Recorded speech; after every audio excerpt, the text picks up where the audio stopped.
بسم اللہ الرحمن الرحیم۔ میرے محترم بزرگوں اور عزیزوں، ایک صحابیہ ہے جو اللہ کے نبی صلی اللہ علیہ وآلہ وسلم سے محبت کرنے والی ہے، جو کہ ابو جہل کی خادمہ تھی۔ آپ رضی اللہ تعالیٰ عنہ نے کلمہ پڑھ لیا۔ ابو جہل کو جب پتہ چل گیا تو اس نے آ کر پوچھا، کیا تو نے کلمہ پڑھ لیا ہے؟ فرمایا ہاں۔ آپ رضی اللہ تعالیٰ عنہ بڑی عمر کی تھی، مشقتیں نہیں اٹھا سکتی تھی، مگر ابو جہل نے اپنے دوستوں کو ایک دن بلایا اور ان کے سامنے بلا کر اس نے انہیں مارنا شروع کر دیا، لیکن میرے عزیزوں برداشت کرتی رہی، کیونکہ وہ تو اللہ کے نام پر اس سے بڑی تکلیف بھی برداشت کرنے کو تیار تھی۔ جب اس نے دیکھا اتنا مارنے کے باوجود اس کی زبان سے کچھ نہیں نکل رہا، تو اس نے آپ رضی اللہ تعالی عنہ کے سر پہ کوئی چیز ماری، جس سے آپ رضی اللہ تعالی عنہ کی بینائی زائل ہو گئی، آپ کی روشنی ختم ہو گئی اور آپ رضی اللہ تعالی عنہ نابینا ہو گئی۔ اب انہوں نے مذاق کرنا شروع کر دیا، کہنے لگا دیکھا تو ہمارے معبودوں کی عبادت چھوڑ چکی تھی، لہذا ہمارے معبودوں نے تمہیں اندھا کر دیا ہے۔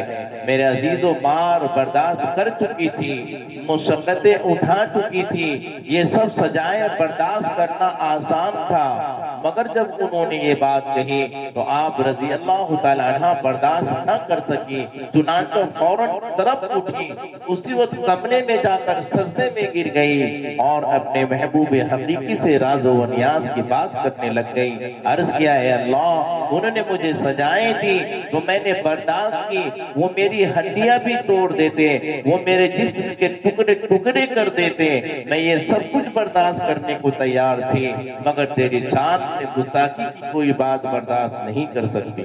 وہ تو یوں کہتے ہیں کہ ہمارے معبودوں نے تمہاری بینائی چھین لی، اے اللہ جب میں کچھ نہیں تھی تو تو نے مجھے بینائی عطا فرمایا تھا، دیکھنے کی نعمتیں عطا فرمائی تھی، روشنی عطا فرمائی تھی، اب تو نے ہی بینائی واپس لی ہے، اے اللہ تو مجھے دوبارہ بینائی عطا فرما دے تاکہ ان پر تیری عظمت کھل جائے۔ ابھی دعا والے ہاتھ چہرے پر نہیں پھرے تھے کہ اللہ رب العزت نے آپ کی بینائی واپس لوٹا دی۔ سبحان اللہ۔ میرے عزیز اس وقت مرد تو مرد، عورتوں میں بھی اللہ سے کیسی محبت تھی۔ میرے عزیز ہمیں چاہیے کہ ہم اس خالق اور مالک سے محبت کریں جس مالک نے ہمیں پیدا فرمایا، جس مالک نے ہمیں جو ہے نعمتیں عطا فرمائی ہیں۔ میرے عزیزو یہ دنیا کی نعمتیں ختم ہونے والی ہیں، یہاں کے دکان، یہاں کے مکان، یہاں کی نعمتیں سب کچھ چھن جانے والی ہیں، ختم ہونے والی ہیں۔ میرے عزیزو